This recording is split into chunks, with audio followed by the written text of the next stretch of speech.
sa amin, Troy. Meron talaga, Troy. Hindi ako naniniwala dyan to. Bilisan mo na! Tay, ayaw maniwala, Dok. Magtago ka! Ano? Ayan! Ayan! Sabi ko sa'yo eh! Hoy! Wala ka! Patay si Troy!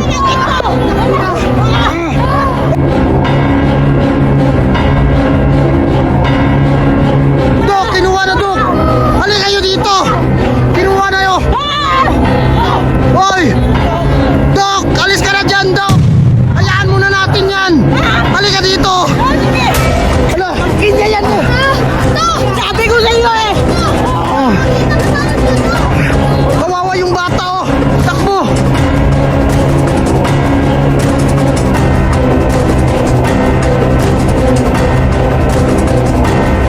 Wala kayo to! Natatakot ako! Kinain na yung kuya mo! Diyos ko, Dok! Yung pamangkin mo, Dok! Kawawa, Dok oh!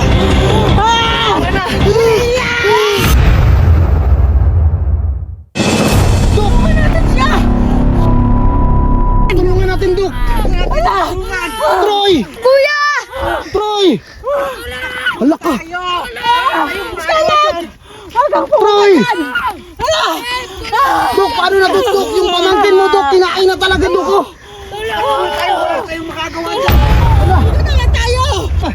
Dok, tingnan mo, kawawa oh! Gorilla! Lagot na! Puntahan natin, Dok! Bilis! Uy, bakit natin puntaan yan? Mamatay lang tayo. Pamangkin kasi yan ni Dr. Wa, kailangan natin tulungan! Bilis, Dok! Takbo, Dok! Halika kayo! Halika kayo! Wala, kawawa na oh! Abutan pa talaga tayo ng ulan. Kaninong bakay ba to? Tara, tara, puntahan natin! Pasok sila sa bahay. Nakita natin! Ay, ito! Lakas na ulang grabe!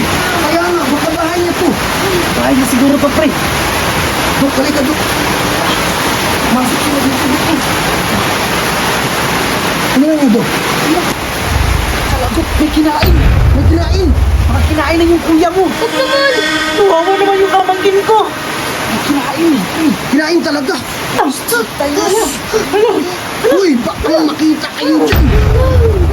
Kot, nandun sa kusina yung kamay ko! Hala! Sa kusina! Bakit? Talaga yung tao kinain. Kinain talaga! Hindi nga, Dok! Kinain niya ako. Talaga kawawa naman yung pamangkin mo, Dok!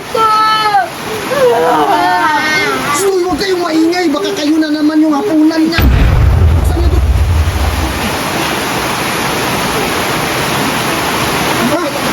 Ang tingin. Sinakchak. Yun pa? Oo! Diyos ko! Grabe! Ang lakas pa ng ulan, Lord! Delikado tayo! Teka lang, Dok! Halika muna, Dok! Meron kang idea kung anong gagawin natin? Wala talaga eh. Teka, bakit maitim yung bahay na to? Kasi, kaitin yung gorilla. Ah, sa kanya siguro to! Hindi ko rin alam saan galing yun. Baka kay Bustos to. Yung bahay? Oh. Ha? Awa na ba yun? Gumawa ng bahay. Hindi naman marunong yung gumawa! Kaya yun eh. Kaya nga! Sa akin yan, yung kinakain yan. Dito siya pumunta eh.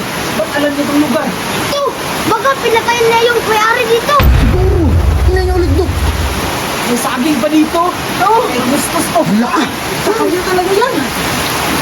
Eh, patingin ang saging! Wala ka, sa kanya nga yan!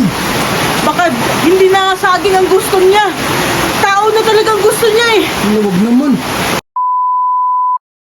Ano sabi mo? Pinutulan ang ulo. Diyos ko, pinutulan daw ang ulo, Dok! Tingnan mo nga! Kung sana, Uchoy. Patay talaga ako ng kapatid dito. Lalo na yung kamay ko. Nasa loob pa. Teka nga, hawakan niyo nga to! Ano? Alis na tayo! Kapag di kinayan yan, mambibiktima na naman yan. Ganun ba? Tingnan nga natin. Ayaw kamay ko. Oh, nawala! Asan ba? Dok, nawala, Dok! Ano lang yung boses ko, pre? Wala naman, Dok eh! Tingnan mo, Dok! Tingnan mo! Tingnan mo yung suko ko. Wala, wala! Ano, wala. Wala, bakit nawala dito?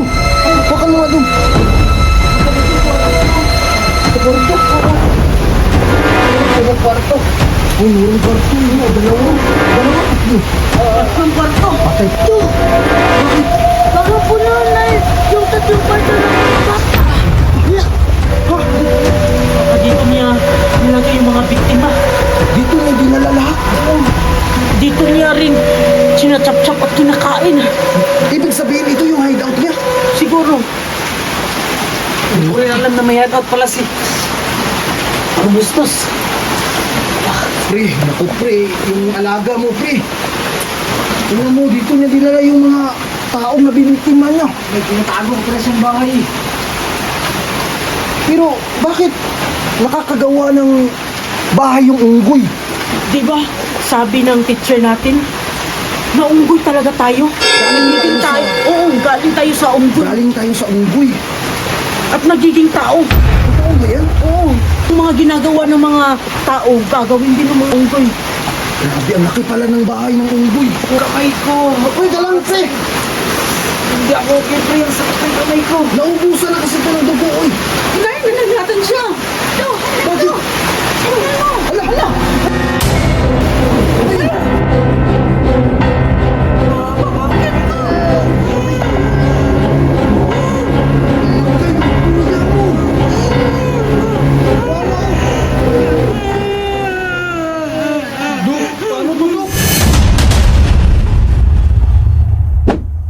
Ito na nga ang pinakamura at matibay na bag. Kaya anong hinihintay po ninyo mga madam? Ang nakaganda nito, waterproof, carbon na po. Tapos tingnan nyo naman ang design, napaka-cute. Kahit anong garas-garas mo dyan mga madam, hindi talaga mawawala yung karakter niya. Side by side, ito po yung side by side niya. Tapos yung likod ng bag, matibay talaga. Pulidong-pulido sa pagkatahi. Tapos mga madam, yung zipper niya, napaka-smooth lang talaga. At hindi na mahihirapan ang mga anak po ninyo. Tapos ito na po ang loob ng bag. Ito oh. As in mga madam, waterproof po yan mga madam ha. So anong hinihintay po ninyo? Murang-mura na lang po ito at napakaganda. Magugustuhan talaga to ng mga anak ninyo. Nasa yellow basket sa baba kung mag-order ka at marami ka pang design na pagpipilian.